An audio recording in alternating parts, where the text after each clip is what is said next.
قبر میں پہلی رات، ایک ماں کی تڑپتی دعا اور بیٹے کی دردناک کہانی۔ صبح کا وقت تھا، مسجد میں اذان کی آواز گونج رہی تھی، لیکن ایک گھر میں اس دن نماز نہیں، ماتم تھا۔ ایک ماں اپنے جوان بیٹے کو آخری بار دیکھ رہی تھی، جس کی عمر صرف 28 سال تھی اور جسے کل رات سڑک حادثے میں اپنی جان گنوانی پڑی۔ اس بیٹے کا نام عبدالرحیم تھا۔ ایک نیک ماں کا گنہگار بیٹا عبدالرحیم ایک نیک ماں کا بیٹا تھا۔ اس کی ماں خدیجہ بی بی روز قرآن پڑھتی تھی، تہجد کی نماز نہیں چھوڑتی تھی اور اپنے بیٹے کے لیے ہر روز اللہ سے دعا کرتی تھی، یا اللہ میرے بیٹے کو نیک بنا دے، اسے سیدھا راستہ دکھا دے۔ مگر عبدالرحیم دنیا داری میں الجھ چکا تھا۔ کالج کے بعد اس نے شراب، غلط سنگت اور گناہوں کی دنیا کو اپنا لیا تھا۔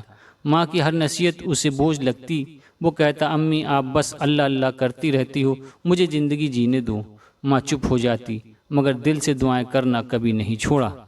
گناہوں کی زندگی اور اللہ کی چیتابنی۔ ایک دن عبدالرحیم دیر رات گھر آیا، نشے میں تھا۔ اس کی ماں اس کے پاس آئی اور کہا، بیٹا میں نے آج ایک خواب دیکھا، تو ایک کالی اندھیری جگہ میں چیخ رہا تھا، لوگ تجھ سے دور بھاگ رہے تھے۔ عبدالرحیم ہنس پڑا، امی یہ سب وہم ہے، خوابوں میں کچھ نہیں ہوتا۔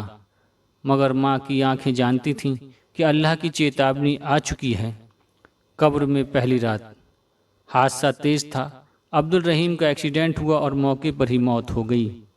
غسل ہوا، کفن ہوا اور جنازہ نمازہ کے بعد اسے مٹی کے حوالے کر دیا گیا۔ لیکن ایک رات اس کی ماں نے نیند میں پھر وہی خواب دیکھا، مگر اس بار اور بھی بھیانک۔ اس نے دیکھا کہ عبدالرحیم کی قبر تنگ ہو رہی ہے، وہاں سانپ اور بچھو ہیں۔ عبدالرحیم رو رہا ہے، امی مجھے بچا لو، بہت اندھیرا ہے، بہت درد ہو رہا ہے۔ ماں چیخ کر اٹھ گئی، بس سجدے میں گر پڑی، یا اللہ میرا بیٹا گنہگار تھا، لیکن تو رحم کرنے والا ہے، اسے معاف کر دے۔ عبرت کا منظر۔ اگلے دن ماں نے پورے گاؤں میں مٹھائی بانٹی، لیکن کسی خوشی میں نہیں، بلکہ لوگوں سے دعائیں مانگنے کے لیے۔ میرے بیٹے کے لیے فاتحہ پڑھ دو، اس کے لیے توبہ کی دعا کر دو۔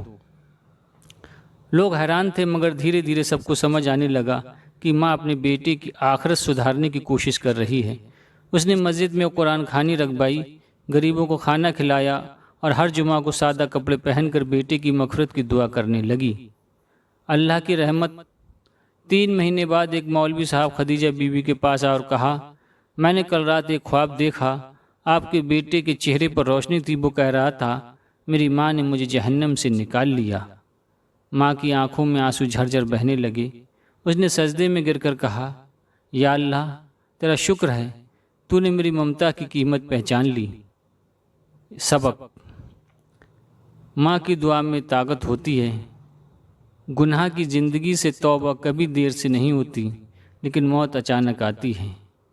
قبر کی پہلی رات کی سچائی بہت سخت ہے، اسے ہلکا صرف ہمارے اعمال بنا سکتے ہیں۔ اللہ کی رحمت ہر چیز سے بڑی ہے، لیکن توبہ ضروری ہے۔